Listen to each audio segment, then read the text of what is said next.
Seven Samurai tells the story of a farming village that seeks out protection against a group of ruthless bandits. It's one of the most critically acclaimed films of all time, so there's very little that's not been said about it. But damn it, we're going to try.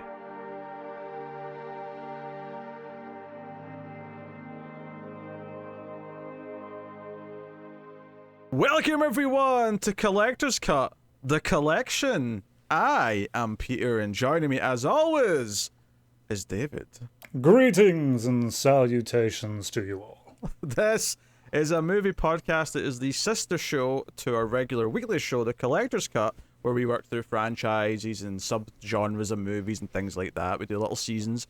This is a monthly companion show to that, where we are going to focus on movies from the Criterion Collection. So once per month, we'll pick a Criterion Collection movie and we'll talk about it. So here we are. Obviously there'll be some things that don't get done in this show because they belong in a season, they belong in a theme or a director's library. But for a lot of, foreign films, for a lot of classical films that might not be as lauded after on YouTube for coverage, This is a place for us to, expand our horizons, to introduce you, the fine people, but also plebs who have never watched a proper movie in your lives before. It's a chance for you to discover cinema. I really want another crossover of people who got into our show via Turtles season that then come on to this. Yes, I'm cracking some jokes, of course, but this is a chance to talk about some prestigious films. This is a chance to do something, because just for, this is going out late May, and what have we been doing for most of May on the main show? We've been doing the Fast and the Furious franchise, so I needed this. I needed to look at a proper movie. Thank you very much. Are you telling me that the next additions to the Criterion Collection are not going to be a movie about family? Oh, just with the family collection. It'll be... They're going to rename them all to Family Part 1. The Fast and the Furious. The Family and the Friends. Two Family, Two Friends. The Family and the Friends Tokyo Drift. Fast Friends. Fast Friends. There we go.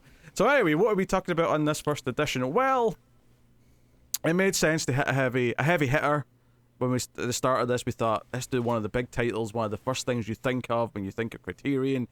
What comes to mind first? You think of Akira Kurosawa, you think of Seven Samurai. So we watched all 3.5 hours of Seven Samurai, which for me wasn't. This is the third time I've seen it, I think. So I am, revisiting a classic. In fact, most of the stuff that I've picked for the first little while are all stuff that I have seen before, because it's a good chance to introduce David to these films, a good chance to introduce the audience to these movies if you've not seen them before. Yes, hello, I am a pleb. Good to meet you. I agree, David is a pleb. That's what I have the wine glass for. He needs booze to get through this. No, actually, I not to jump too far ahead, I enjoyed it. I think it was good. I'm glad. You thought one of the most lauded, critically acclaimed films of all time was good. I'm shocked. I mean, I'd have preferred to watch Shrek 2, but, out of everything I could have watched, it wasn't that bad. Oh boy. So yes, we'll start spoiler free as we always do, and we'll give you a warning before we go into spoilers. So we'll get into it. The basic premise of Seven Samurai, you probably have heard it in some form or another. Obviously, it was effectively remade into The Magnificent Seven, which was a Western. And there's a lot of correlation between Westerns and samurai films. Many Westerns are literally just sort of redos. In fact, Kurosawa got paid off because he watched The Fistful of Dollars, which is a very good movie, but he said, hey, that's Yojimbo. I made Yojimbo. Give me money. And Sergio Leone and co said, yep, you're right, here's some money. Oh darn, we didn't expect the spaghetti western to do as well as it did.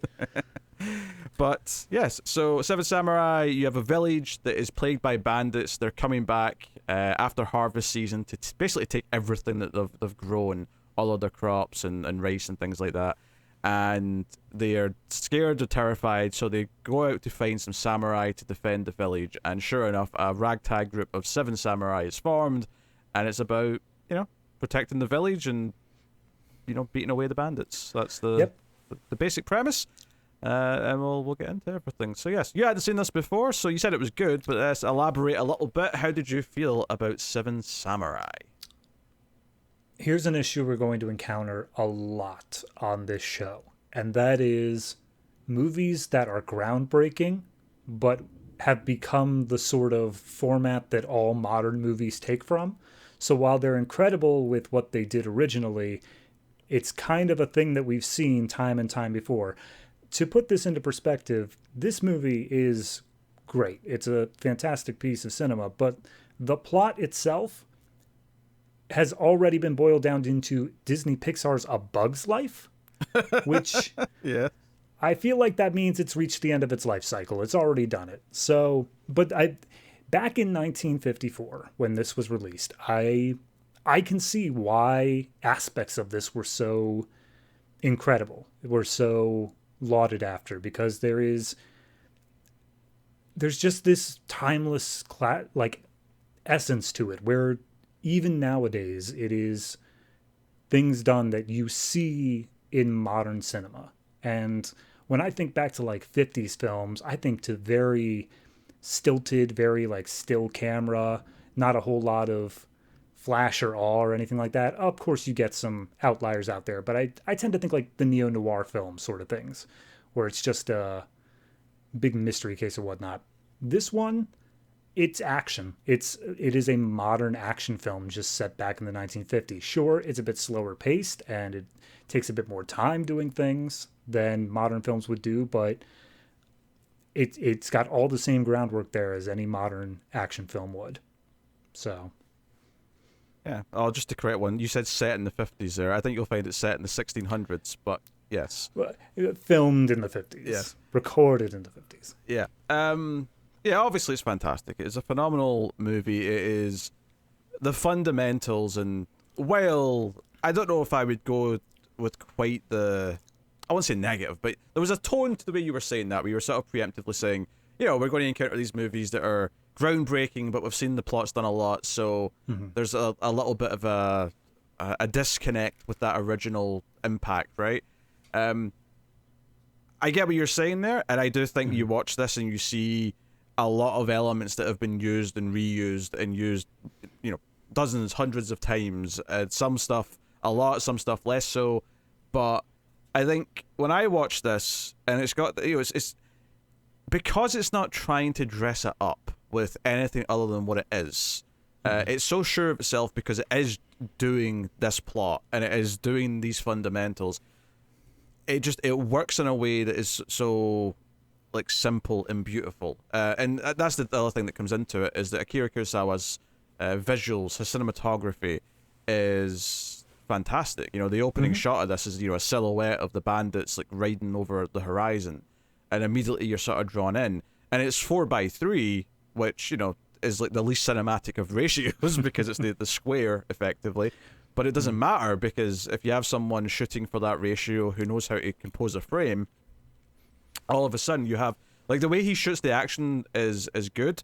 The way he shoots, like, like group shots of people standing around, like whenever there's like a large group of people, all 7 of the samurai or some of the village are there, or whenever there's like a burning like hut or something in the background, like, it looks stunning. There's just these wonderful visuals, and and you've got like the cast, which are made up of some of the greatest Japanese actors of the generation. The two that stick out, of course, are Takashi Shimura, who's also in Kurosawa's other films like Akira, is the sort of the head samurai, Shimada, and then you've got Toshiro Mifune, who's maybe the most famous Japanese actor of this era, who's maybe the most memorable character in this movie. So you've got like all these elements working together, and yeah, it is 3.5 hours long. Like, you have to know that going in. You know, it's the funny thing is you're watching it, and I think my modern attitude when I go to the movies and there's a movie that's like, oh, this is like 3.5 hours, I'm going in with a critical eye. I'm like, okay, if I don't feel like every scene in this is justifiable, I'm going to be like complaining at the end that you should have cut this and this out. And, you know, I'm watching this and there's very few things that feel, you know, there's like maybe a couple of things you could have trimmed into a montage rather than actual scenes, but I think that's partly why this feels like the epic that it feels like, is that it doesn't skimp on those elements. It goes through them all. there's a part in this movie where there's a sequence of them going around to each of the entrances of the village that they're protecting, and they just lay out, okay, here's how we're going to defend this part, and here's what we're going to use here, and they're just laying out their plans. And in any other movie, in any modern movie, it would be trimmed down to that montage, as you're saying. It would be trimmed down to, we just accept that they have a plan. We just know that they're going to deal with this in some way. But I enjoy the fact that this movie took its time to walk through that. So when it finally came time for the climax of the film, you knew where all the parts were. I wouldn't say I ever got a great feel of the geography of the village, but I did get a good feel on the entry points because they took such care to describe, here's where the battles are going to be taking place, and therefore you know what to expect with each of these scenes. There's two things I always go on about in movies, especially with action. One that I always bring up is geography and the idea of like each place having a meaning. If it feels like they're just teleporting from different locations to different locations, it loses any kind of meaning and just feels like random action for action's sake. It never feels like that in this because, like you say, they establish what the plan is, they establish the tactics that they're using, why they're using those tactics, and what that should hopefully result in. And what the possible weaknesses are, like what is the biggest threat to us when we're defending this place? What do the bad guys have that could be a problem? You know, and it's actually, you know, I don't think it's a spoiler to say they have 3 guns, and it's because of the time period, yeah, they're slow, they're muskets or whatever, but those are the big threats. Is that there's 3 of those, so that's like the big like danger like area. And then the other thing I talk about, this is less applicable here. This is more for horror and supernatural and sci-fi stuff, but. You know, rules. You establish rules and then you stick to them. But, you know, it's still somewhat true here in that they establish what the rules are of this battle, what the enemy can do, how we can fortify things, and sort of stick to what each of those elements are. You know, nothing just magically happens because they've decided at this point in the script we're going to do this moment now. Everything makes sense when it happens and why it happens. And that just gives everything weight. It gives like all the action weight because nothing feels fluffy or just like because. Yeah, absolutely. Going back though to one part you said earlier of the burning huts in the background or like the weather and stuff like that. That's the one thing that I noticed the most in this movie is that the background was never just the background. At no point was he so focused on the foreground object that the background didn't matter. He always took care in every shot to make the background have something, anything to do with what was going on screen.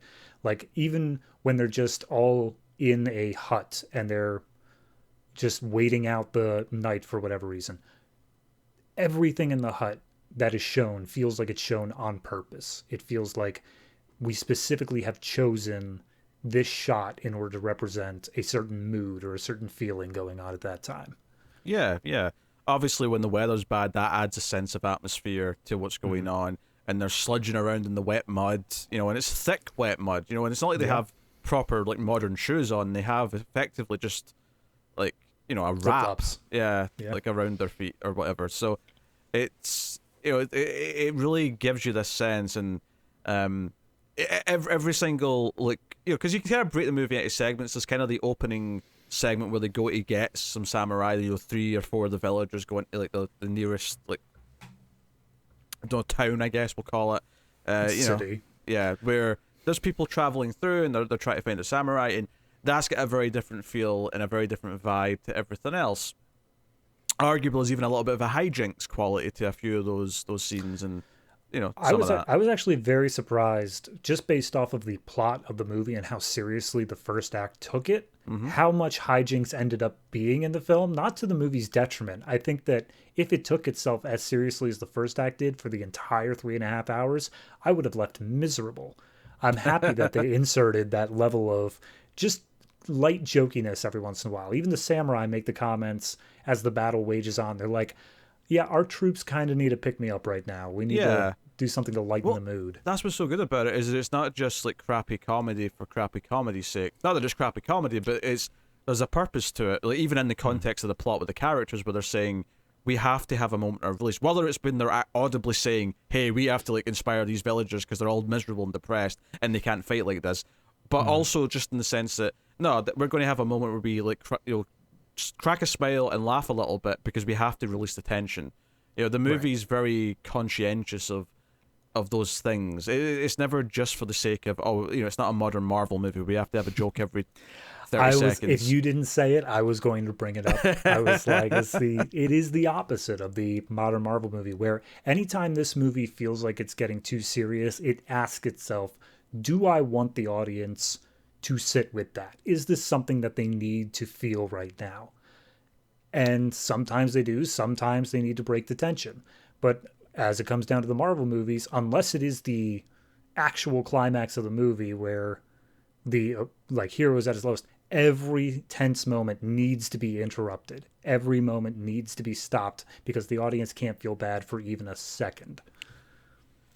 Yeah, even though feeling bad is what will make the good parts feel even better. But don't get me wrong, this movie, obviously we'll get into it in spoilers where it goes, but it's not a movie that is just a clean cut, happy ending. There's some layers to it. There's themes, there's ideas behind those themes and the messaging, and I'm sure there's some nuance to them that we're never going to get to because neither one of us have studied Japanese culture or history or lived in Japan, but, we can get a lot of it from the movie, and I think, we can talk about kind of what it's saying about its characters and where they stand in the world. There's a lot of social class talk in this. Right. I just found out recently that the famous musical Fiddler on the Roof is actually wildly popular in Japan, or at least it was about 10, 15 years ago. And when I looked further into it, there were some Japanese critics who were basically saying, I can't imagine anybody but a Japanese population putting this show on because it is so ingrained with the values of tradition and different social classes that come with the Japanese community. And I feel like this movie hits that same sort of marker where the themes that it's going for, while inherently Japanese, also take on this worldly quality. You understand why these people are reverent to some people, dismissive of others, why they get angry at certain social classes and bow down to others. It makes it clear because it gives this sort of emotional quality to it that everyone can just immediately click into and be like, okay, no, I understand where they're coming from. Yeah, I've got a lot of thoughts on this that we'll get into when we're in the spoilers, but I think it does some interesting things where it doesn't do what I think a lot of modern movies with the exact same themes would do by the end. I think there's a certain path you would take with one or two of the characters that would have a different ending and outcome in a modern movie. And what this does, it kind of paints this sort of thing where there's obviously, it's not a miserable movie, but there's definitely some, sad truths at the end as well that aren't fixed because of the what the movie's been through. So, I mean, even in the beginning of the movie, before we even get to the intermission, they make it explicit. Whether or not this is officially a war, it is war. This is a battle. There is no such thing as a total victory. There always comes at some level of a loss. Yeah. So, no, the themes are wonderful, as you'd expect. And again, that's maybe what it separates it from just a typical action movie, even though fundamentally it's an action movie. There's people in trouble. Heroes are enlisted to help. They have to fight a big battle. Some of them are reluctant to get involved. Some of them you don't expect them to be the hero, and they end up proving otherwise. Yeah, and the movie's 3.5 hours long. I actually checked because I was curious. The moment when I would say the final battle starts effectively is about just over an hour before the end of the movie. In terms of it's like a multi-day thing that happens, and there's lulls again. It's not like one big just constant fight, but that moment where it really kicks off, where okay, this is what we've been training for, this is what we've been planning for and strategizing for. That moment comes just over an hour before the end of the movie, so you get so there's not a lot of action before that point, but all that build up is not wasted because it's no, once we get there, we're going through this for the entire stretch. Yeah, and the fact is, the very first scene in the movie, the bandits straight up say, "We will be back when their barley is ripe and has been harvested." So while we as an audience don't know exactly what time that's going to be in terms of, calendar date, we immediately are given that ticking clock. We know this is going to happen, and it will happen by this immovable date. It's not a thing of like, oh, once you pay a certain amount of money, we'll be back, and then they can delay it as long as they want. This is just based off of when nature itself says the bandits will return, and there's nothing they can do about it. And it sets this tension that builds over the course of the movie until we get to that third act battle. It gives it that ticking time clock, obviously, element. And I think what's interesting, what I just sort of noticed as you were saying that there, is you were saying nature itself is kind of just dictates when this is going to happen. I think that's interesting from the perspective of the way a lot of these characters view their social class. They view that as nature. They view that as this is the way things are, and you don't mix these two classes together. And so I think that's interesting. That again, like the when this battle is going to take place and when this countdown is happening is also like an act of nature, effectively.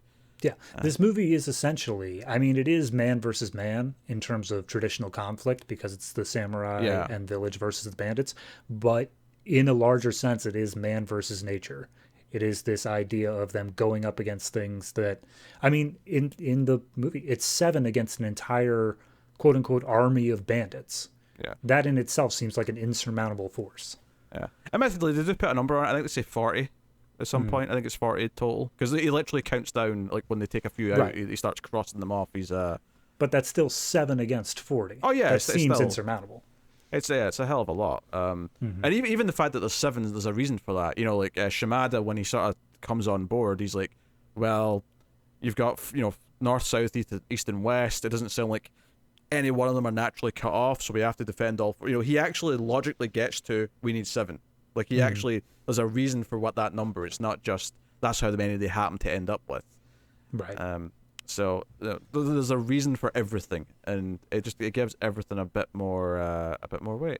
So yeah, there's not a whole lot of music. There's obviously some key moments that have music throughout, but there's definitely stretches where it's very quiet and it just lets the dialogue.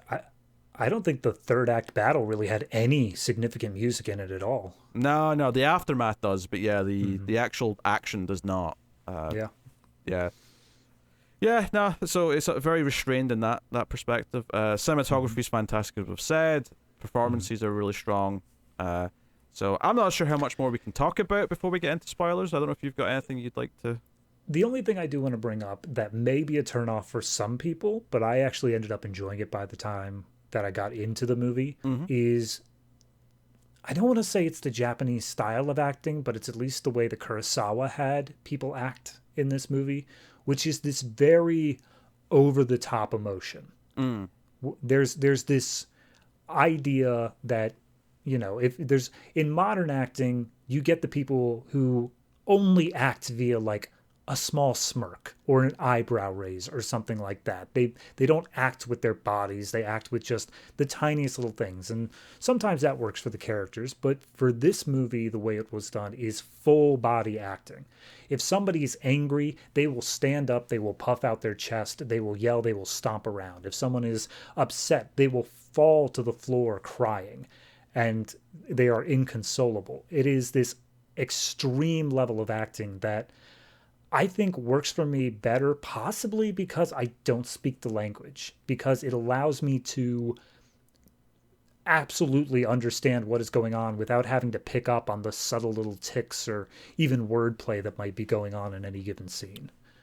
Yeah, I guess the 2 points I'd have on that is one, like, it's very consistent in the world. It's not like, like most people are acting like that. That said, though, there are some exceptions, and I think it's interesting that it might be an intentional thing to have everyone be extra theatrical, because it does make a character like Shimada, the leader of the samurai, he doesn't really overact in the same way that everyone else does, and he actually comes off very wise and restrained as a result. Right. So, by contrast to everyone else, he suddenly feels like he has this authority and this sense of... he seems wise, and it's really... and I don't know if that's necessarily a tactic, but clearly there was a choice made that he wouldn't overact like everyone else does. Right, and then on the opposite side of that, you have Kikuchio, who is the biggest overactor in the whole movie, but it functions for his character. He is this over-the-top presence that gives a certain something to the group that otherwise would be entirely missing. And he very much ends up being the heart of the movie, which I don't think you'd expect early on. You wouldn't necessarily think this sort of wisecracking, like, loudmouth who's trying to bustle his way in, even when no one really wants him around, and he's kind of headstrong. But he ends up being the heart of the movie, and we'll talk about obviously why as we get into the spoilers. But like, he really steals the show in a lot of ways. So yeah. So yeah, we'll give the spoiler warning if you've not seen Seven Samurai. Obviously, we recommend you do. If that was not obvious. There is an intermission about halfway through, so you don't have to watch it all in one block. But it's like 2 hours in, so you got like 90 minutes after the intermission. So it's almost like it's setting you up for, like, 'cause, again, most of like after the intermission is the battle or the actual confrontation. So it's mostly the setup and then your big the payoff. Big payoff, so I mean, like I said, right from the start of the movie, you got the silhouette of the bandits. So it gets you right in the mood, right in the tone, and one of them's smart enough to say, "Hey, no, we already raided that village a couple of months ago. They won't have anything yet. Like, they've not had time to grow more crops and whatnot. So we'll come back." And lo and behold, it sets up that one of our village characters that we see a lot of was hiding in the hay. He's got like a haystack on his back, but he's sort of crouched down and hiding in it, and he kind of pops up, which is a little funny. It's a little comical. Obviously, not this movie specifically, but it's a character just like this. Two of them in the Hidden Fortress that inspire R2-D2 and C-3PO in Star Wars. Okay. And I think you can see kind of that sensibility and where George Lucas took that from. So straight up stole it. Yes, well, I'm not here to bash Star Wars, okay? I'm not here to bash. That's the only reason you exist, is to bash Star Wars. That's not true. Sorry, that and Lord of the Rings. My mistake. So, like, obviously they're all freaking out, the villagers, and the wise man, the elder of the village, is like, go get his 4 samurai. He's built his 4. And they go to town, and they go looking, and, right away, like, the class divides and all that really start to bleed in, because there's these other characters who are staying in the same little, like, hostel or whatever it is as the farmers, and they're just being awful to them and making fun of them because they're losers and they can't get any samurai and they'll never find any samurai. Yeah, it's important to note that the bandits, when they previously ransacked, they took pretty much all the rice that they had. And so the only thing they have to offer these samurai is the rice. No money at all, just whatever rice they had left over. So they're already getting slim pickings for what is traditionally an honorable class. Yeah, so they are struggling really hard. They're whimpering. Like, we see a samurai turn them down and basically, how dare you even come to me, like, without payment or anything like that. And they're like, oh, we need to find hungry samurai. And from there, obviously, Shimada gets this big introduction. He gets this big, like, there's a situation where a young boy, a baby boy, has been kidnapped, and everyone's sort of freaking out. And like Shimada like comes out and he's like shaving his head, and like, why is that samurai shaving his head? And it's because he's going to pretend to be a monk. He puts on like some robes and he goes over and pretends to be a monk so that the kidnapper will like lower his guard. And sure enough, like the guy comes running out, stabbed, and Shimada's saved the day and he saved the kid. And this attracts the attention of the farmers, but also two of our other samurai who are going to be in the mix. We have the younger samurai who's basically a rookie who is in awe of what Shimada's just done and is begging to be his disciple. He's like, please take me with you. I will, be your disciple. And also, of course, we have Mifune's character, Kikuchiyo, who is like following. We don't really know why at this point, but he's just kind of like in pursuit. He struck me as very like shy in a lot of ways. Like he wanted to say something at this point, but every time he stepped up to Shimada, he's like immediately he just turns away or like walks away. He's like, yeah, well, psh. Whatever. It's like that sort of vibe. It's like a weird. It's like, obviously you've got the younger guy who is Okamoto is his name. The Katsushiro. Katsushiro Okamoto. Sorry. Right. Kokomo. Yeah. So he is like the this humble, like, oh, you take me under your wings type character, whereas Kikuchiyo Yes. These names are going to be this a will rough be the time. death of us. Yeah. There we go. But he is very much the opposite, because he can't be this earnest like follower. It's like he wants to like be involved and he wants to learn from him, but he's also too headstrong and nervous, as you say, to actually just sort of strike up a proper conversation. So he acts out and he does silly things. And it's, you know, and again, like, even Shimada, when he hears the plight of the farmers, it's not like he's instantly like, I'm on board. He's actually kind of like, I don't know if we can really do this. Like, this isn't really feasible. I mean, he's not on board with anything to begin with, because Katsushiro comes up and says, let me be your disciple. He says no. And then Kikuchio shows up and gives him a hard time, and he just walks away from that. Then the farmers show up, and he's also like, I'm an old samurai. I've seen enough of war. I don't want to get involved. But of course, you know, we've already seen him do something heroic, so the audience, you know, we already like him and see him as honourable. But then what makes him change his mind, it's actually the assholes that have been making fun of them. They point out that, these farmers aren't even eating rice. They're eating this, like, I don't even know what they called it, but some shitty... They called it millet, which, as far as I can tell, is the unrefined, horrible part of the grain. Yeah. Like, they're eating the shit because they need to save every bit of rice they have to offer any samurai that might come on board. And this is the moment where he sort of, like, reconsiders. And so it's this idea that he's taken it up, not because he's going to get any sort of meaningful payment, but because these people are in need, and this is maybe a worthwhile cause. Because it's the right thing to do. Yeah. Yeah. So, you know, hero's journey, 101, all that stuff. Yep. I do, at this point, want to point out the way that Kurosawa uses crowds in this movie, particularly in reactionary ways, because so many times throughout this movie, an entire crowd will gather to watch what is seemingly just a normal action, just a thing that is happening. But the way he uses the crowd ends up providing this little extra oomph of emotion to it, because it's not just one person watching, and therefore you have to question, like, oh, why are they feeling that way? Because the entire crowd is getting involved, you get not a wide range, but still a range of emotions from the crowd. And then you also get the feel from the crowd of what the audience should be feeling. So when the crowd shows up and they see that he's cutting his hair and they're confused and shocked, you as the audience member realize, oh, this is not something that's normal. This isn't just how they cut their hair back in samurai days. This is something special's going on here, and you're paying more attention because of it. Absolutely. And from here, he's like, okay, we have to find more samurai. We need more.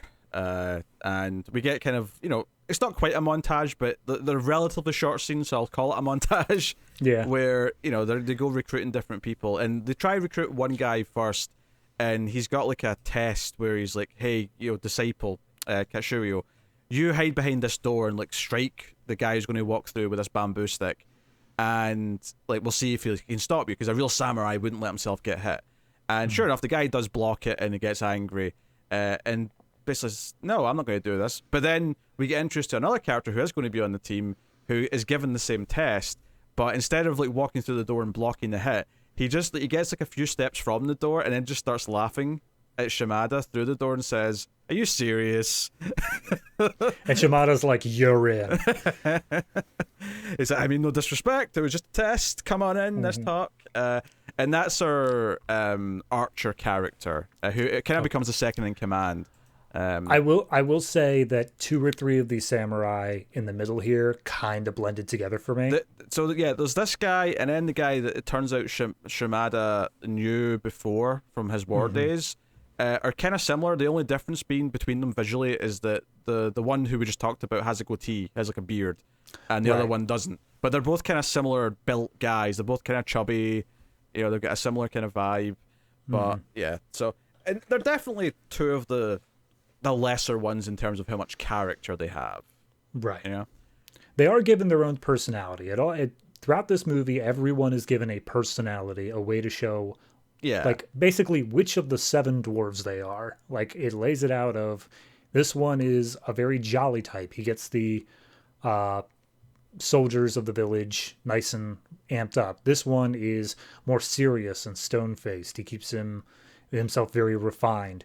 they all get that personality built into it, but some of them just get less screen time. Yeah, well, I'd say there's 3 of them that are vital to the themes and the plot, and those are the ones that get the most fleshed out, and that just makes sense. You're never going to flesh out all 7 equally. It's never going to happen that way. And I mean, the 3 were the ones that we began with as well. Yeah, and they are the most important, and they do all have the great story stuff that goes along with them. So, yeah, it is important to note that at this point, Kikuchio just disappeared. He didn't get invited in. He didn't follow them in. He just disappears from the plot. It builds up to when they've got 6, right? And we'll go back and talk about the other 2 that they've got, but they have 6, and they're like, okay, that's kind of it. And then like someone's like, oh no, we found another guy, and then it ends up being Kikuchio. But when he walks in this bamboo hit test, where the other guy's hiding behind the door, he gets hit in the head, and we are warned before he comes in that he's drunk. But Shimada and the others like, but no real samurai would ever get drunk enough to like not be aware of his surroundings and not be able to defend himself. And he just gets hit and goes down and then yells at everyone. And they don't actually agree to take him with them. He just kind of follows and then eventually proves his usefulness along the way. But he's the 7th samurai. It's why when you look at the so the Criterion cover of this that they've been using for the last like 15 years, because they used to have like a really old one, but the one that's just black with the symbols, it's a flag that's made later on by the one that we've not talked about yet. I'll call him the woodsman because he's chopping wood when we first meet him, and he doesn't really have too much, other than that he's just meant to be a little bit of comic relief, and he'll do good for the spirits. But he makes this flag, and there's a bit of Japanese text, but it's mostly these 6 circles and a triangle at the bottom, and it's 6 samurai, and like Kikuchio's like, why 6? You leaving me off? Did I not count? He's like, no, you're the triangle. He's different from the rest of them. So it sets up that he is different from the rest, and sure enough, he is. Thematically, maybe the most important character in the whole thing, and we'll get to that. Oh, absolutely. So yeah, we get the woodsman, who again, much like the 2 chubby guys, doesn't get as much, but he's fine. He's there. We're in spoilers, so he's the first to die, so he's he doesn't get quite as much. Well, we're in spoilers.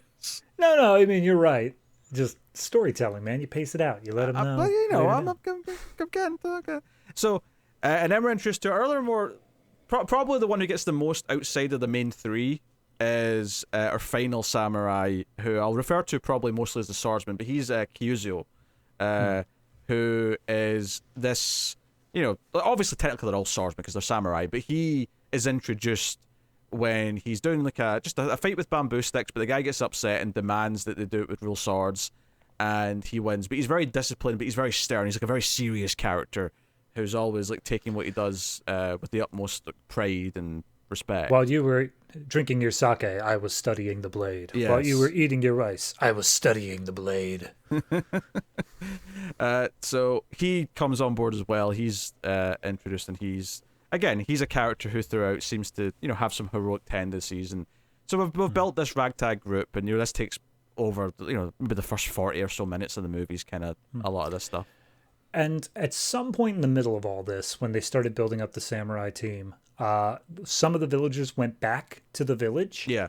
And there's this sort of subplot going on very briefly where the villagers are all worked up into a frenzy of the samurai are going to come here and just ransack their town and like steal their children and women. They don't trust them, yeah. And the main focus of this is a character named Manzo. Yeah, Manzo, who has a daughter named Shino.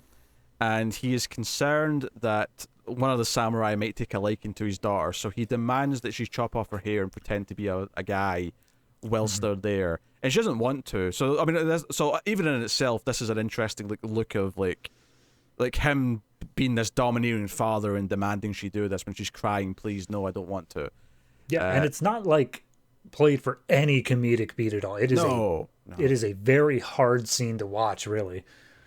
But that sets up another prominent character that's going to be there throughout the rest of the story.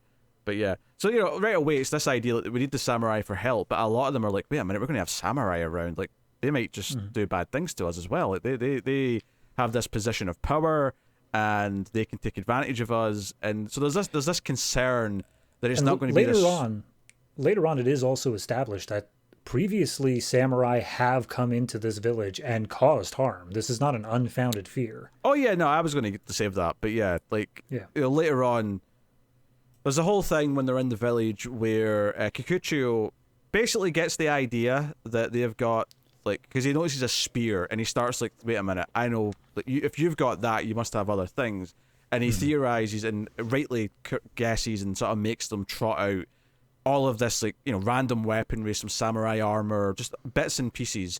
And effectively what it is the villagers, either from samurai who have maybe been wounded in battle and sort of stumbled into the village, or samurai who have attacked and maybe they've been able to take down with just sheer numbers, whatever it's been, they've collected these like prizes and like just items over time. They just looted their gear after they died. And, the samurai get, they get kind of upset about this and they're not happy about it. And they say, well, no, this has been taken from samurai. The people we are helping have, like, hurt previous samurai, or at the very least, they've stolen from them after death. It's very dishonorable. And this is kind of the big scene in the movie where Kikuchiyo reveals a little bit about who he is. Because up until this point, they've been like, oh, he's not really a samurai, but he's really pretending to be. It turns out here that he was born a farmer, and he talks a lot about how farmers get pillaged, they get raped, they get, murdered, like all these things. And this is the sort of thing that a lot of, bad samurai will do to them. Just because you're a samurai doesn't mean you're good. It just means, you come from a samurai family. They literally talk about in the movie about how some of them are born into being samurai.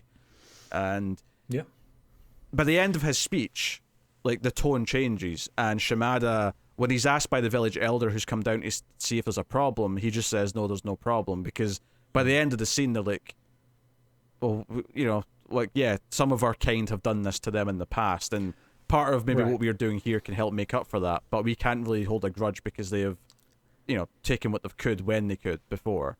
Right, and this scene and one scene later on that I don't want to spoil yet are the two strongest points of the classes in this world, and how they absolutely are an insurmountable just piece of nature. You are what you were born into, and that's not something that can change. Well, that's except for Kikuchiyo.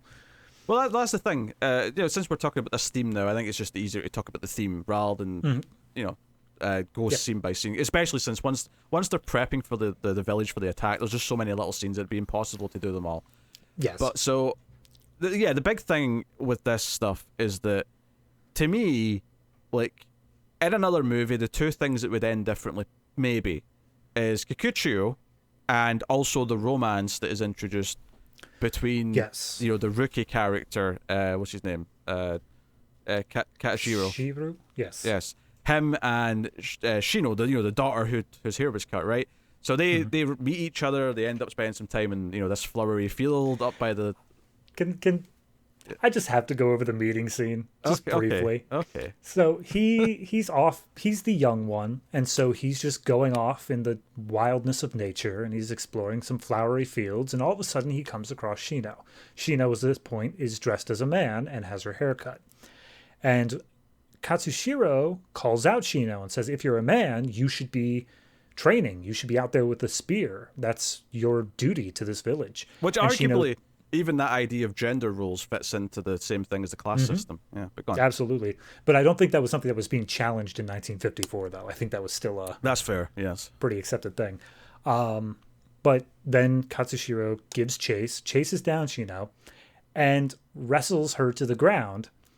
And then all of a sudden, via his right hand, discovers that she is a she. And immediately he backs off, and he's just you can see this playing out with two 15-year-olds, with two teenagers, of just how awkward this first encounter has been between them. And like you said, it develops into a full-fledged romance, but it's natural. It doesn't feel like a meet cute. It feels like, no, these people met under pretty bad circumstances, and they're still just making it work as best they can. Yeah, and he's from a rich family. He talks about how he's had it easy, and but she respects him, sees someone to admire in him. He obviously is attracted to her. They form this romance, and when it comes out later in the film, the father is livid, and he thinks that she's damaged goods, quote unquote, because she's had sex by that point.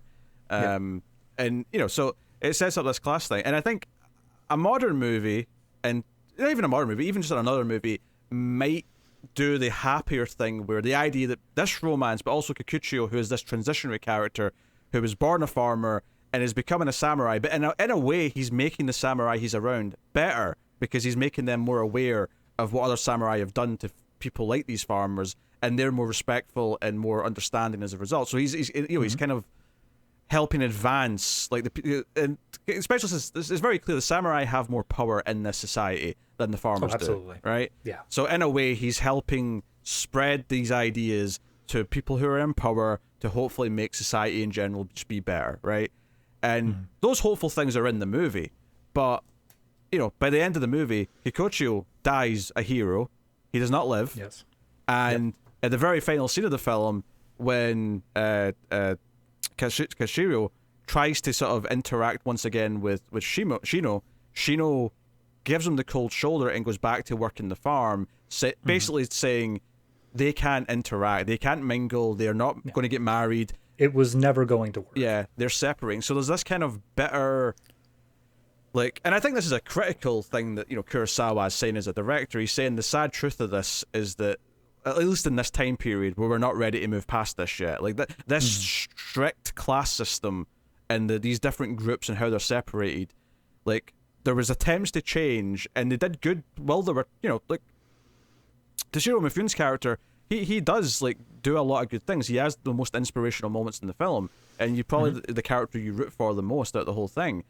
When the first samurai dies and he sees that everyone's distraught and he's mad that they're all upset, what does he do? He runs and gets the flag that the woodsman made and he puts it up, and it's kind of like a little heartfelt moment where he's trying to inspire everyone, saying, no, hey, we're the seven samurai, let's freaking do this. Yep. And of course, right as soon as he plants the flag is when the bandits arrive. Of course. It is literally the marker of this is the third act. Yes.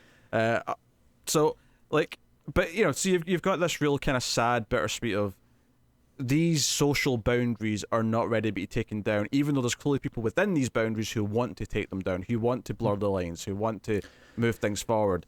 And maybe someday we can, but this was not the time, and it was not going to happen. Yeah, I think obviously by this point, as old as the movie feels, because it's set back in Japanese times and it is in itself 70 years old at this point, it's clear, by this point, William Shakespeare, already very well known world around. Romeo and Juliet was, of course, something that I'm sure Kurosawa knew about. And it feels like that sort of, again, timeless story where there are two star-crossed lovers, and it's the idea that no matter how badly they want each other, it just can't work out because society cannot let it happen yet. And it's less a critique on their feelings for each other and how they shouldn't have been together to begin with, and all about the societal. It's always critical of society's problems, not the people, right? This is always a problem with the social. On the point you just made, he's definitely aware of Shakespeare because he adapted at least two of his plays into movies later on. True, yeah. So, but not Romeo and Juliet. That's my point. But he definitely dabbled in a bit of Shakespeare. You're right. But I think a lot of movies would try and make this point by having it work out in the movie to show, hey, this is the happiest that can happen if we come over these boundaries. And if I can change and you can change, maybe we can all change. I mean, that's dumbing it down to silly sentimental nonsense. But yes, fundamentally, other movies would do that. But this movie's giving you the harsh reality check at the end of, okay, we won. Ultimately, we saved the village. But the lines from Shimada as they're leaving, and the four graves of the four samurai who died are up in the hill, including everyone's favorite really, Kikuchiyo, is this was the peasants, the farmers. This was their victory. We didn't get to win here. We can't both win at the same time because the system that we're in just doesn't allow for that, and the beliefs that we all have and these divides. And this was not a movie about those divides being eradicated. It's a movie about characters prodding at them, but it's not a movie about them actually being taken down. It's not. It's a movie about understanding each other and working together, but it's still, it's not being able to move past what is set in stone. And these classes are set in stone, which is why I think that Kikuchi's death is the most important of the movie because he was the one who changed classes. He started as a farmer and he died as a samurai. And yeah, it's the most heartfelt, it's the most impactful one because of that, because he represents so much in the movie, as well as just being this likable character by that point who's went out of his way to help and do things. But yeah. He's the only one in the entire cast who managed to make the kids laugh. Other people got the soldiers to laugh, other people got the women to laugh. He's the only one that got the kids to laugh. Yeah, absolutely. In this horrible, awful time, which I think does more to endear us as a character than anything else. Yeah, he also has that breakdown when he saves the kid whose parents just died when the mill's on fire, and he's like, this is literally me. This is what happened to me when I was a kid. My parents died. Though that does bring up one point that I kind of want to mention, though it's not nearly a big point, is the lack of violence in this movie. In that there are brutal scenes. There's scenes of swords slashing people. There's scenes of spears prodding at them. But in the general sense, compared to modern violence or even violence in other Kurosawa films, they get poked with a spear and they die with no blood, no wound, nothing like that. And I think it works for this movie in the sense that I think if there was too much blood or too much like wounds like that, it would have been distracting. It would have, especially when you come down to the final battle scene, if you have each of our samurai just bloodied and ruined and stuff like that, I think it would have taken apart from everything else that was going on. It's just kind of its time period to me, because it was before that became more of a common thing, was to have more blood and more, arguably more realistic visuals to what some of these things would be doing. It's going more for a cinematic kind of like, there's sword fight, a slash or a stab will kill, and that'll be it. Kind of thing. You have that stereotypical samurai thing of two people charging each other with swords. They very quickly swing them, and then one person after 10 seconds just falls over. No wounds, nothing like that, but they are definitely dead. Yeah, I mean, it never quite plays out exactly that cliche way, but yeah, like fundamentally, that's kind of what it's doing. So on back to the key themes, because there's another, I think, character and moment to bring up for that. Is so before the death of the samurai, in fact, it's actually where the first samurai dies, is there's like a little mission where 3 of the samurai go out with the main villager who's been kind of recruiting them throughout, Rikichi. He goes with them, and throughout the film he gets upset anyone says something like, oh, you should get a wife, or why aren't you married. He gets upset, and notably it's always a samurai who says that, because obviously the other villagers know why he doesn't have a wife. But so he gets upset when any time that subject comes up, and when he leads them to the bandit camp, because their plan is to try and take out a few of them in advance. But they weren't going to do this, but because they got spotted by a scout and they were going to know, it's like, okay, well, we have to try and get an advantage some other way. So they go in, they set fire to one of the bandits' huts, and they're going to try and take a few of them out as they come running outside, and they're in their underwear, so they come out and they're fighting in their tighty whities effectively, and so fish in a barrel, like that all plays out. But of course, the big dramatic thing that happens here is that this woman comes wandering out of this place where all these bandits were sleeping, and it turns out that this is Rikichi's wife, and Rikichi goes after her, and she chooses to go back into the burning building and die. And I think this is a really tragic example of someone who switched groups, because this was not someone who chose to switch groups. This was someone who was taken sort of basically by force and turned into a concubine for one of the bandits. She was imprisoned as a wife slave, if you want to put it that way. And she chose to die, other than and this is maybe even tackling subjects like trauma and PTSD and the way a victim feels if they have been they've went through something so violating as this, because you assume this includes that she has been raped, that she has also been imprisoned against her will, that she has been forced into this life, and seeing her husband from the life that she was supposed to have and presumably wanted, or at the very least was happy in or comfortable in, she doesn't want to face that. She doesn't want to face the idea of transitioning back to that life and the shame and the memory of it. She chooses death instead. Right. In fact, at the very first thing we see of her is that she's the first one in this bandit camp to see the fire starting. And she shoots up, she recognizes it. It looks like she's about to shout out, and then she stops. And she just lets it happen. And eventually other people start reacting. They all start running out. But she is fully willing to let not only herself, but everyone else in there die because of the things that have been done to her. Of course, unnamed, unmentioned, but very clearly implied as to what has been done to her. And then, like you said, when her husband tries to get her out, she chooses death over that. And I do think it is one part of seeing the life she should have had, but I also think it's another part of this feeling of guilt, however misplaced it is that she has. Well, it ties into, when the other guy, Manzo's saying that his daughter's, damaged goods later on. It's the idea that she feels this sense of like victim's guilt, effectively. Right. Exactly. And she can't face her, even though clearly all he wants is to save her. He wants to like take her back and take her home. But and it's obviously what's stopping him that gets the woodsman samurai shot, and he dies here. Yep. So it's it's this tragedy again from the divides and the different groups. And in this case, obviously, the bandit group is especially bad because all they do is leech off over from other people. All they do is steal and take, right, including other people as well, not just supplies and things like that. So they're particularly awful, but it kind of shows that even in the more civilized classes of the farmers and the samurai, there are problems. There are institutional problems. And that's something that is, sadly, still very relevant to this day in every single culture, regardless of how rigid we stick to those things. Obviously, this idea of like getting out of one group into another is like a goal for a lot of people. The idea that if you make enough money, you can eventually rise out of the poor group and go into the middle class, or even the 1% if you somehow really strike it rich. Although more and more the 1% are really good at making sure the 1% stay the 1% and that no one else becomes the 1%. That's right. We've tricked you all into a political podcast now. But no, I think that's all kind of what this movie relates to in a modern day sense.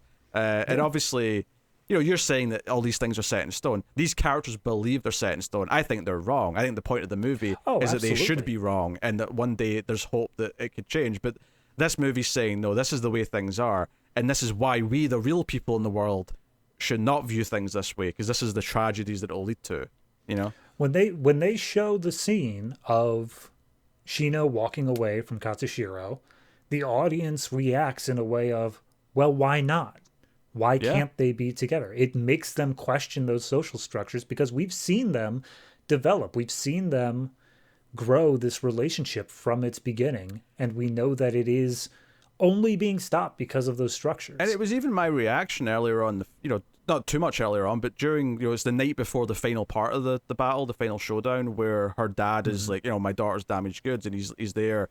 And there's a moment where, like, one of the samurai comes up and says, like, what's wrong with like the two young people in love? Like, she chose this. Yeah. And obviously part of this, again, is like, like the sexist or, like, looking at it from a feminist lens, like, obviously, he says damaged goods, which implies that he had a hope of like marrying her off for his own benefit later on. That he's like, that he thinks of her as a form of property that he can use to his own gain.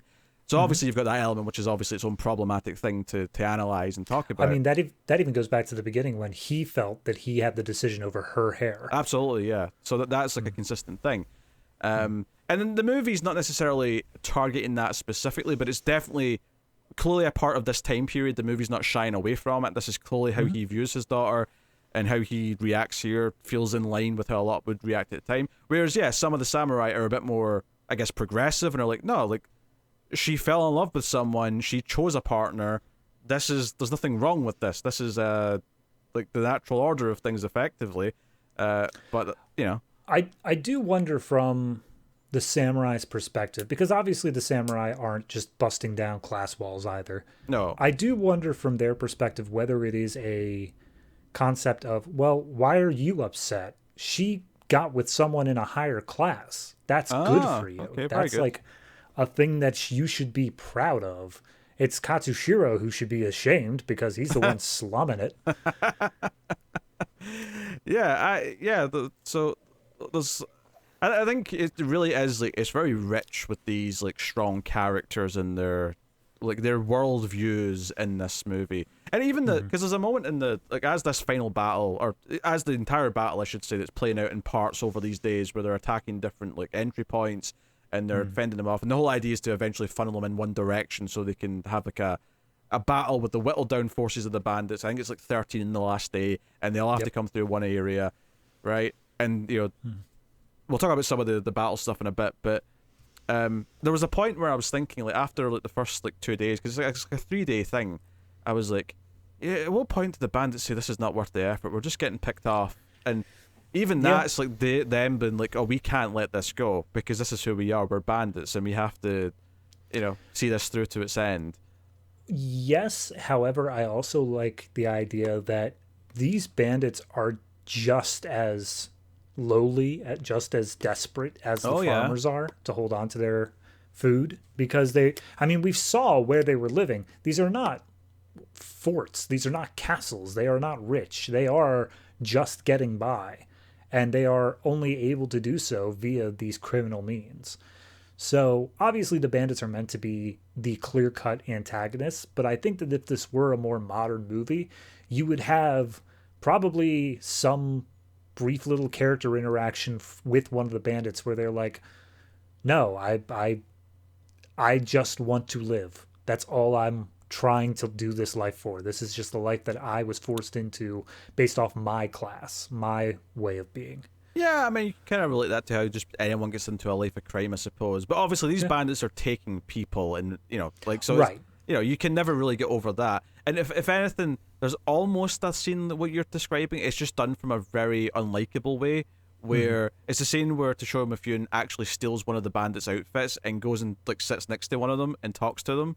Right. And he's like, oh man, like they burned down our place, so now we have to eat like farmers because we have nothing left. And he's complaining about it or whatever. It's like they kind of get on, they're kind of hitting at that idea that they're also struggling, and their solution is just this unhuman, like awful treatment of others to like get by. Yeah. But there's also the scene where they end up taking one of the bandits captive, and they bring him out in the town square, and he's unarmed, he's tied up, he's begging for his life, and the samurai are having to hold back the villagers from just killing him right then and there. They're saying that wouldn't be right. He's unarmed. It would be unhonorable.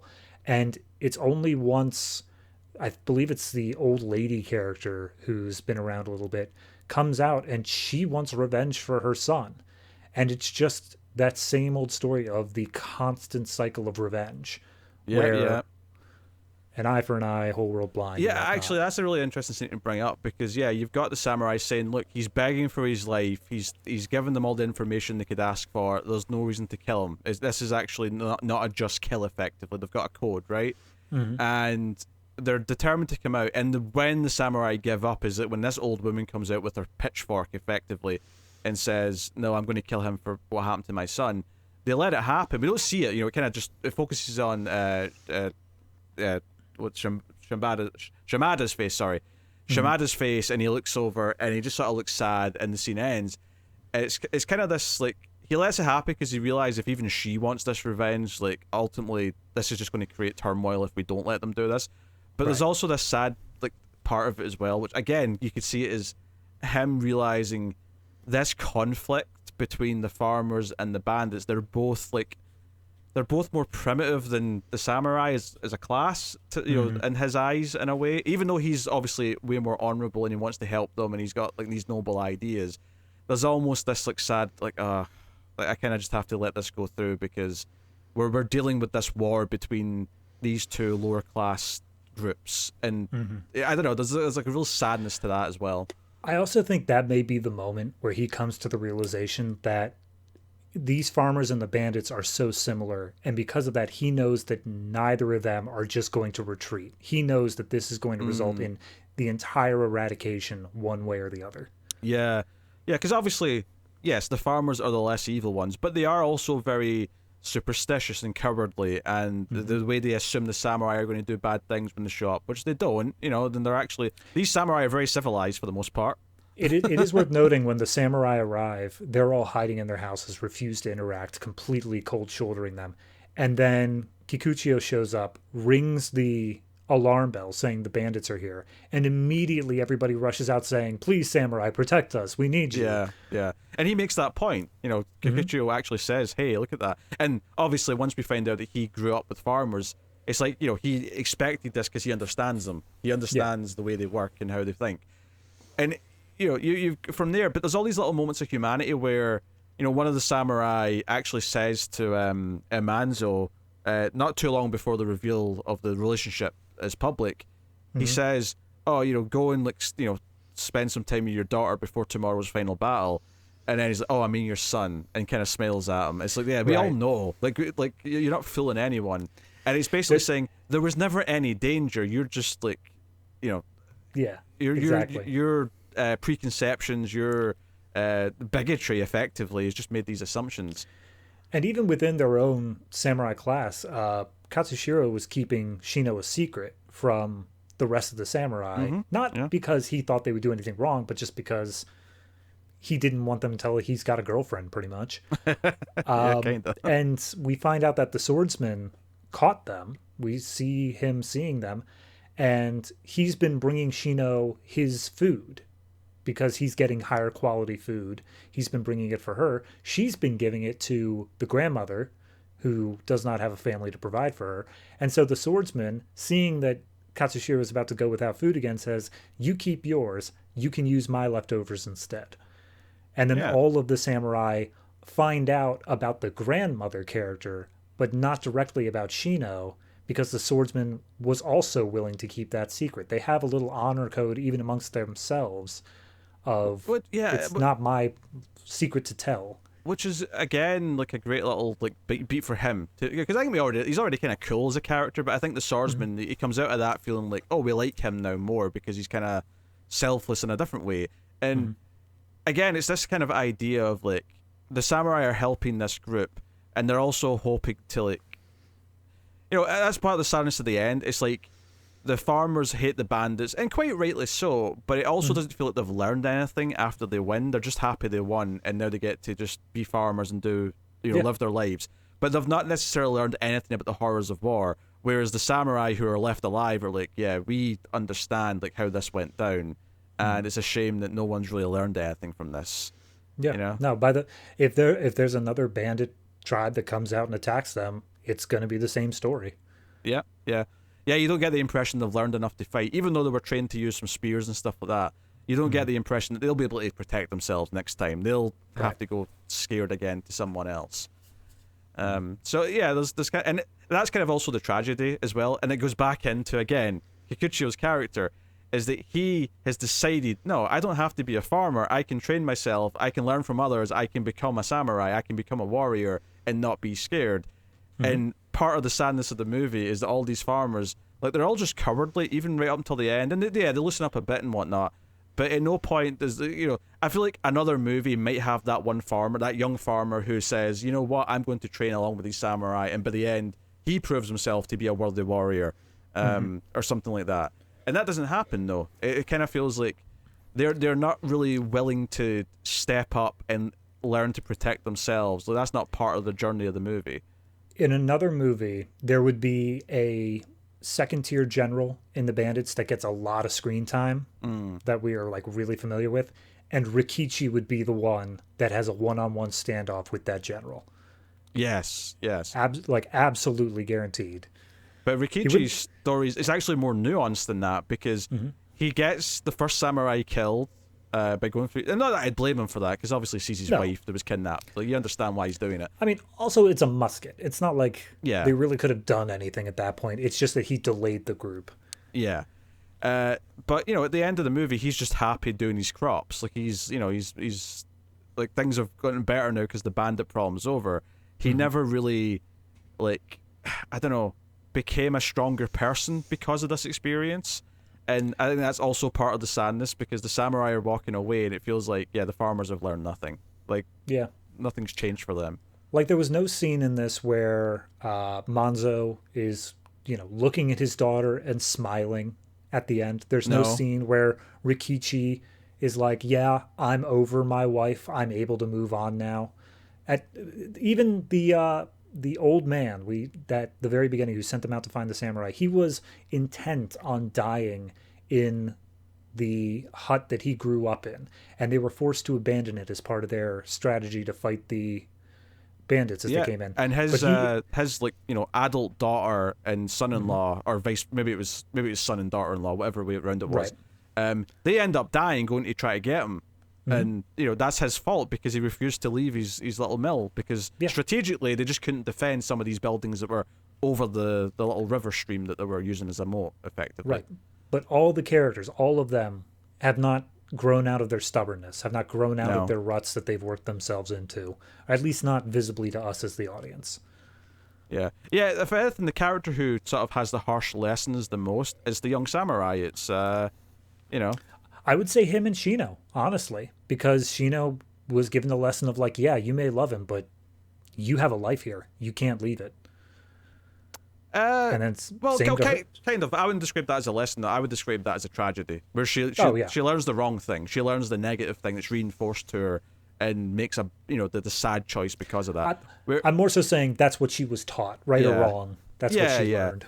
Whereas the young samurai, he Toshiro, he like starts off eager to be trained by Shimada, and he wants to become a samurai, and then he's in awe of the swordsman later on when the swordsman does some cool badass stuff and goes and gets one of the muskets in the night. You know, he just walks back out the forest like, I got one of the musket shooters, here's the gun, and just goes to sleep. But he is so eager to like help and do these things. And then at the end, he's the one who's faced with, like, you know, Shino's choice to, like, no, we can't interact now. I'm going to go be a farmer. Like, he's the one who's hit with the reality of that. He's the one who's had his heart broken, and he's, like, you know, his dreams and ideas are gone because of that. But, yeah, he's the one who's the eager upstart at the start of the film. He's the one who's, like, oh, I want to be a samurai because it's honorable and it's so cool, and I have all these dreams of being this legendary hero. And at the end of the film, he's not happy. He's walking with the other two, like, you know, oh damn, like this is the horrors of war. Like, we've lost people. I don't get the romance that I thought I had. Like, all this stuff is gone. Like, he's the one with the reality check. If anything, he's the one who... I would say like all the samurai in some way represent the audience, but him and Shimada more than anything. Like, Shimada's the wise one who's kind of almost like the neutral observer who's already learned everything. But then he is the one that's like... He comes in thinking, oh, I'm going to watch a movie about cool samurai and their heroes and legends, and at the end, no, the harsh reality is that they've not really taught these people anything. It's actually very interesting this was made in 1954 Japan, because I feel like a big target audience here for like 20 to 30-year-olds would be veterans of the Second World War, of the Japanese army. And you just would see that transition of these people who are like, yes, I'm ready to go fight for my country. I'm ready to see the world.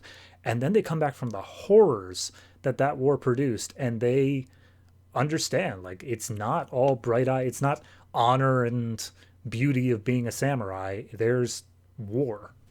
Absolutely. I don't think you can discount. This is only 9 years after the Second World War. It's only 9 years after Japan was hit with 2 atomic bombs. Like, you can't discount a little bit of influence in the time period. The fact that this was being produced and possibly released in the same time frame as Godzilla, I think it was the like, same year. This is a huge godsend towards just the societal structures of Japan being analyzed and saying, look at what you did. Look at how this happened. It is so fascinating, actually, that Godzilla and this are 2 of the most prominent and important Japanese films, and they both came out, you know, just enough time. Obviously movies were coming out all the way after, you know, World War II. There's movies from the earlier in the 50s, there's movies in the late 40s, all that stuff. But it is kind of interesting that these 2 films both came out around the same time, and they're both tackling, you know, this one's more societal based, and it's more about the people and how these conflicts arise. Godzilla, of course, is more a metaphor for, like, Godzilla is literally just, this is a personification of atomic weaponry. This is... It's the personification of our nation's trauma that it just went through. Yeah. So, it's just, again, it's wonderfully rich. Like, I when I watch Seven Samurai and movies like this, you know, and I guess like good movies in the Criterion Collection, and, you know, eventually we will have films that I don't, you know, and you as well, but, you know, we don't necessarily click with. You know, there's definitely some movies that I've seen from Criterion that I don't like and I don't get, and I feel kind of just whatever about. And that's always going to happen. It's subjective. Doesn't matter how many critics and stuff are like holding something up. There's always going to be some who don't quite connect with it, and that's okay. Yep. But this one, obviously, I absolutely do connect with, and I think it does a great job of working just as a straight action movie. But the point I'm getting to is that when I watch a movie like this from Criterion, and Criterion, I'm not saying that it's quality because it's from Criterion. The whole point of Criterion is that it tries to assemble movies of a certain standard and value and stuff. But is that it's a lot more like I bring this up when I'm talking about The Wire, actually, the TV show. Is that The Wire versus something like just pick another good TV show, is that it's more like a dense book. It's just full of characters and themes and like subtext, and you can really analyze the shit out of it, and you can sit and talk about every scene, how the shots are framed, what the class implications, the crooks versus the drug dealers versus the cops, and how all that breaks down and what it's saying about the world. I feel like I'm watching Seven Samurai. We've been sitting here talking about class structures and how people believe that they're unbreakable and all the rest of it and the horrors of war. And now we're tying it into the end of World War II because it's less than a decade after that. And all of it feels intentional. All of it feels, or at the very least, if not intentional, it feels natural because this was the time it was made in. And even if, I assume it was intentional and it was intended, but even if it wasn't, the fact that it's just naturally there because this is what was on everyone's minds. This was the world that Kurosawa and the people around him were living in when this was written and produced and all these things. It all feels like it's there. It feels so dense and it's textual analysis effectively. So I can't disagree. I think that this movie is, on the surface, if you only go in just wanting to have a good time, like if you're in 1954 who thinks, oh cool, samurai sword fights, you are going to have a good time with this. You are going to go in and you're going to say that was a great final battle, it really worked, and you don't need to see any of that subtextual stuff to enjoy the movie. But when you absorb the subtextual, when you go in and you look at the theming, you look at the structure, you look at even just the pacing of individual scenes, it adds so much extra to it that was not there otherwise. It gives not even just one or two layers. Like, again, we went into World War II. Like, it's a whole bunch of different things that, intentional or not, they are present for people who want to take the time to work at them. It's kind of like when you're talking about horror movies, and like there's a great there's a few great documentaries talking about horror and how horror has changed through the decades and how it always actually reflects, especially if you're looking at American horror films, and how it reflects the fears of the time. Even if it's not an intentional thing, it kind of like works into it, and how a lot of movies like post-Vietnam were kind of tied into the fears of what that war represented. After 9/11, there's a lot of home invasions because the fear was of people coming in and doing something bad. So that was scaled down. And even if it wasn't an intentional thought by the filmmakers, it still fed into just the zeitgeist of what people were feeling at that time and happens naturally as a result. Also, I looked up just because I was curious. Seven Samurai came out in April 1954. Godzilla came out in November 1954. So if they had their own level of Academy Awards, that was a good year. Oh yeah, 54 in general, because even if you include like the world of cinema, 54 was also a Rear Window from Hitchcock. So 54 is just packed with quality. There's so much to look at. So yeah, obviously we stuck around with the themes. We danced around a little bit because I thought that was the more interesting stuff to talk about. I suppose we can go back and talk about any particular action moments or... Yeah, I mean, in the final battle, as you said, it took place over the course of several days, and the bandits attacked in waves. I don't think that any of the early waves really stood out to me as incredible. It was more the moments in between that were more interesting to me. I think, for example, like they realized because they're in like obviously different postings, so there's like a little squad with a couple of the samurai, and it's like, oh, they're scared stiff. We have to loosen them up, and they realize that it's actually Kikuchiyo who's already over with his group, like sort of rallying them up by like making them like chant and cheer and getting them sort of revved up for battle. It's like you can't go in scared stiff. You have to kind of be inspired. You have to, the adrenaline has to be pumping so you're ready to fight. Right. So just little things like that made a lot of sense. Yeah. Good. And then, like I said, up until the final battle, like the last day, I think that the in between moments were better. But then that final battle, rain pouring down, the horses charging through the mud, it's just an all out blitz of can we get these last 13 riders down before we all end up dying? And there's just such an energy to the scene. There's such a momentum to it of these horses just charging back and forth, taking out people as they go by. We see the death of Monzo. We see the death of, I think, the one archer samurai Yeah. dies at this point. The swordsman dies at this point. So it is just this harsh reality setting in this final moment. Yeah, and I want to say the swordsman dying, he dies by a gunshot because the leader of the bandits has actually kind of snuck into where some of the women in the village are hiding. Yeah. And he so it's like a cheap shot. You know, he just shoots them from secrecy, and that's he how dies in a dishonorable way, Yeah. which is not how he should have gone. Yeah, so it's like extra. It hits extra hard. You feel like it's like a perverse way that he died for like who he was, and it just it hits that little bit extra. And Hatsushiro does not take it well. He immediately is down on the ground sobbing, and it's actually Kikuchiyo who storms into the place where the women are hiding. Yeah. He gets shot in the stomach, but he still perseveres on. He still pushes forward until he manages to stab the general through the chest. Yeah, that's the thing. He like he still dies from the gunshot. That's how he dies. He eventually keels over, but he kind of like he has enough fire in him that he's able to go and kill the bad guy first before he goes down. Yep. Which is kind of very fitting for his character, that even like after being shot he's like, no, screw you, because the whole movie he was like, no, you're not coming with us. Nah, hell with you, I'm coming with you, I've got that fire. Yep. So this is such a fitting ending for him that he goes out like that. It's like, yeah, I got shot, but screw you, I ain't dying yet. Yeah, so he even gets to be a badass at the end, which is great stuff. So yeah, no, the action's really good, and like I say, once like some of the buildings and the huts are on fire, and that's like the backdrop to what you're doing. It's not the best that Kurosawa does with this. I'm sure eventually, we're going to do more Kurosawa. I think probably one every 6 months, give or take. I've got it in my head that we'll do a Kurosawa movie. When we get to like, I think Ran at some point, Ran is really well known for like having big structures like on fire in the background while stuff's happening. That was kind of his last big great movie from like the early 80s or whatever it was.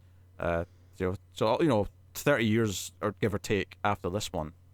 Which hell of a career. Oh yeah, the dude, like, he's we were never going to be lost. Like, I mean, hell, at one point we even thought this show might just be like 30 months straight of Kurosawa, and then we said, nah, we'll make it more varied and we'll make it special when we check back in Kurosawa every number of months. But we wanted to start with Kurosawa, and this was the big one to start with. Oh, absolutely. For numerous reasons, but yeah. So no, the action is great. The cinematography is wonderful at times. It's not even like there's a samurai trilogy not by Kurosawa. I think maybe started the same year as this and like took place over 3 years. Samurai. It's called the Samurai trilogy because it's literally Samurai 1, Musashi Miyamoto, Samurai 2. I read about that was being produced at the same time as this, the first one was. And I will say, actually, as far as like the fighting goes, that movie's actually better because that does really good like one-on-one sword fights really well. Like it's all about the duels and it's all about the footwork and all that stuff. So that's very good in its own way at doing its own thing, and it's a really good trilogy, which I'm sure someday we'll get to those too. Yes, someday, because they're also in the Criterion collection. But but this does really well with what it has, and it's got these characters and it's got all this subtext, and I mean, at this point I don't know what else to say, but I'm sure there's tons more that you could say, but this is probably a nice fitting place for us to rate it. The only last thing I want to say real quick. Sure. Just going back to that cinematography, because of things like Godzilla coming out at the same time, I kept trying to find places in this movie where special effects were used, where like a matte painting was used, or where there was some sort of double exposure or something like that. I couldn't find one If there was, No. it was perfectly blended in. I think this was, and I think that's part of the thing is that with a lot of his films, it is all practical because it's no, we just have to shoot it with extras. We have to do it with, we have to really set fire to a building because we can't just CG it in or whatever. It's all just kind of like that. So this, it had 148 shooting days spread out over a year. So that's a long shooting schedule for a movie. I remember reading that he got canceled no less than twice. And basically his entire strategy was, you've put too much money into this. You got to let me finish so that you can get your money back. And I'm sure after the fact they were glad they did. But yes. Oh, absolutely. Yeah. Also, when you said cancelled, you meant the movie got cancelled, not Kurosawa got cancelled because something bad came out No, about him. he tweeted out some pretty messed up stuff. He said that Shino didn't deserve to be happy, and that didn't hit right. Yeah. So, no, really, really wild. Yeah, obviously it's fantastic. And, you know, there was some debate before, you know, when we were coming up with this show of, like, should all the rating stuff be the same? And I am adamant that it should be, and that we are going to keep it the same, because I think it's far more meaningful. Obviously, the ratings are going to be consistently quite high, you would expect, but it'll mean quite a lot if we get to something where one of us is like, you know what, 6. Yeah. But I mean, it will. Obviously not in this one, because I don't think either of us are going to go anywhere close to a 6 for this one. So, David, what are you rating Seven Samurai out of 10? Well, much like Kikuchio, I introduced a little bit of chaos to it, so 3. But no, actually, oh God, I don't know. See, whenever it gets to things like this, whenever it is just these critically acclaimed ones, I try not to keep in mind what has already been said about it and just try to focus on how I personally feel. And like I said at the very beginning, there is a lot to this film in terms of theming, in terms of structure. It's very dense. The plot itself has been done at least 7 times since then, but that doesn't take away from this particular movie because it is something more. It's something deeper. Yeah. There's so many more layers in this than there are in A Bug's Life. Like, yes. And it shouldn't take away, even if it wasn't, like, it shouldn't, you know, if it was the originator of this idea, then it shouldn't be discounted because other have copied it, right? Right. But it is just hard to get that internalized, to get it, like, if I hear the same style of music playing on the radio over and over and over and over again, I'm still going to dislike the one who started it, even if it was the original that made it popular to begin with. So I need to get that out of my head, and I think, honestly, it's not that hard to do with this movie because it is just so much more than just its plot. It is all about the themes. It's all about the visuals. The plot is just how you get that delivered. So overall, I'm going to go ahead and just start this off with a very nice 9.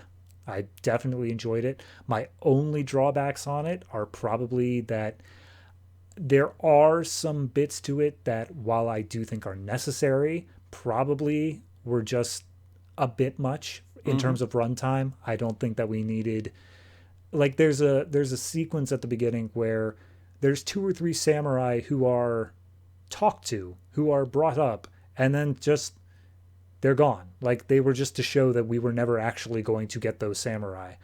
And I don't know, I feel like there are moments like that where it adds to the theming, it adds to the pacing, but not at the length, or not at the risk of the movie being that long. So, very light criticisms, though. You're saying it could have been maybe closer to a brisk 3 hours, is what you're saying? I'm saying 3 hours for sure. I think it probably could have brought it down to like a 2:45, but then you would start getting into tearing out parts of actual plots that, like, really mattered. It's so weird because we have a film as revered as this, and it is this, like, classic that is held in such high esteem. It can be difficult to come in and view it without that kind of, like, attached to it, without that feeling like it's shrouded in this kind of this fortress. And this, I think, so when it's the good feeling is when you watch a movie that has that type of respect, and you come out of it going, you know what, even today, even in 2023, I get it. Like, it doesn't matter. Like, I don't need more context. I'm sure more context will make it even better, but it doesn't matter. I get it. In some movies, you don't feel that with. I think this one, when I first saw this, and it was one of the first, I don't really buy physical discs anymore, but yeah, there was a time when I collected actual Criterion Blu-rays, and before that, even some DVDs. And this was probably one of the first ones I ever got, because it was Spine number 2. That's how early it is in that lineage. So yeah, when I saw it for the first time, it was like, yeah, it kind of lived up to these ideas, and it was probably relatively early in my viewings of types, certainly samurai movies, if not just generally this type of, like, Criterion, like, classic release. It was probably quite early on in my filmography of that. But even then, I felt something. I saw it again a number of years ago. It held up, obviously. And watching it again today, and obviously, movies, like any art form, the more you do it, and the more you watch, and the more you talk about them, and you break them down, when you go back to other films that you've seen before and you try and break them down, you get a little bit better at it. You notice a little bit more, and it gets a little bit richer if the movie has the material there to begin with, and this absolutely does. But this is an easy one. It's a 10. I'll just all right. I was trying to, like, I didn't want to just say it right away. I wanted to give it a little bit of that's fine pizzazz on the build up to it, but it's a 10 out of 10. And I don't think anyone can really offer too much of an argument against it. Magnificent Seven, I don't really like. I think it's kind of a dull movie. The 1961? Yeah. I don't know. Yeah, I've not seen the newer, like, 2010 or whatever version. Probably not much better. Probably not. And the reason why I say that is because other Kurosawa films, like, I mentioned early on, Yojimbo effectively get remade into A Fistful of Dollars. I think A Fistful of Dollars is great. Like, that's actually one where, like, I love both, and I think they're both, great movies in their own genre. Whereas this, I don't think the pretenders are, like, no, watch Seven Samurai, don't waste your time. Are you telling me that A Bug's Life may not be peak cinema? Well, I don't have anything against The Bug's Life. At least I get that that's doing its own quirky take on it. But I was more just shitting on Magnificent Seven, to be honest. That's fair. Now, here's the thing, though, because our rating system, for those not familiar, yes, we have a 1 to 10 individually, but then we must also both accept a shared rating of the cut rating system. Yes, which for those who are unfamiliar, are 5, technically 6, but if we ever hit the 6th one on this show, I will actually eat this wine glass. There's 6 levels, right? There's yes. The top level's a cut above. Below that is it makes the cut. Below that is cutting it close, right? So that's kind of your positive ones. Although cutting it close is arguably more middle than positive. I'd argue middle. Yeah. And then under that, you've got cut from the collection. You've got cut your losses below that, and then the really low down one is it cuts deep, which is, well, it speaks for itself. So, yes. Naturally, we have to agree on these. I feel like we'll mostly agree on these quite easily, I think. I mean, it's a cut above. It's Seven Samurai. Come on, like. Well, I mean, that's pretty presumptive of you that I would just agree, but yes, I guess, fine. Yes, you're agreed. There's no way you weren't going to agree with that. No, that's true. It is absolutely mad. It absolutely is a cut above. If anything, for this particular show, for Collector's Cut, the collection, I feel like if something isn't a cut above, it's mildly disappointing. Yeah, that's fair. That's why I'm saying if we ever get to a cuts deep on this show where we both manage to agree to that, we're going to have some problems. Oh, people are going to be upset at us. Yeah. And there's definitely a couple of directors that have a lot of Criterion movies that I'm not that fond of. So it's entirely possible we could dip into those at some point. Tune in next week for Shrek 2. Anyway, so next month, I will tell you what's coming next month, because why not? It's all mapped out. So next month on the collection, we have The Wages of Fear, a French film, also from the 50s, I think, if I remember right, which I'm looking forward to watching again, from Henry Georges Clouzot. Clouzot. That's actually a name I recognize. So that is what next month's movie on the collection is going to be. If you want to check it out before we get to it, so you can be more engrossed in the conversation, you have the choice. Obviously, a lot of the ones we do will be on the Criterion Channel, their streaming service, which is obviously a nice, easy way to access a lot of these. But not everything will be, because they've got a lot of like actual releases in the collection that they don't have the digital rights to. So some of them you might, if you're going to go looking to watch them, you may have to rent them or whatever individually. But a lot of them will be on the Criterion Channel.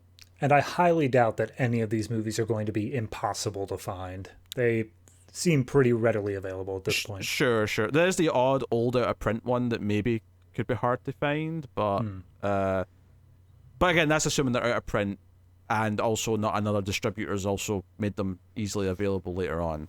Right. So I wouldn't worry about it too much, but yeah. So this has been our first episode of our new monthly edition of Collector's Cut, which is Collector's Cut, the collection, where we do movies from the Criterion Collection. And the reason for that, more than anything else, is because it's the opposite of another monthly show we were already doing. So over in patreon.com/MailFuzzTV, if you want to support the show and all the content, which is now 5 episodes a month, because you get this monthly one on top of the weekly ones, you can do that over there. And there's 2 bonus shows monthly for this show in particular. One at the $3 tier is just the bonus episode, which ties in loosely to whatever the theme on the regular Collector's Cut month is. And then at the $5 tier, you get Collector's Cut Extra Reels, which is the polar opposite of this show, where we watch the worst of the worst, hopefully entertaining because they're so bad, but that's not always true. It kind of depends. This month, for example, we did Christian Mingle, the movie. I'm telling you, man, Criterion, they need to get in contact with PureFlix, because they're missing out on some prime material there. They could have like a whole new sub collection called Criterion with a capital C. I just imagine just like the poop emoji instead of their classic C. Like that's all it is. Sure, it'd be like a cross. There'd be a cross with like a little C in it or something. I don't know. Yeah, that would work. But yeah, so if you want to hear us rant about why that movie's so terrible, you can get that on the $5 tier at Patreon. And obviously there's bonus stuff for the other movie shows on the channel, such as Screams After Midnight, the horror movie podcast, and the Atomic Cinema Experiment, or sci-fi movie podcast. Because if you listen to the audio feed of this, if you just found this podcast, then there's other shows that, well, I'm on at least. David's not on them, but I have a life. Very good. You watched Christian Mingle too, so I debate that last point, but that's fair. Yeah. But go check out all the other content. But that is the show. That is the first episode of Collector's Cut, the collection. Thank you very much for joining us. We always appreciate it. Keep watching. Oh, what's my outro line? I've forgotten already. That's why we wrote it down. We actually do have an outro line ready for this. We thought ahead. So Yep. Yes, thank you very much for joining us. Like, subscribe, ding the bell for notification, all that usual stuff. It helps out a lot for free. If you can't, support us financially, that's okay. You can do all those other things. Watch the show, enjoy it, but keep watching movies. And in the words of Martin Scorsese, this is cinema.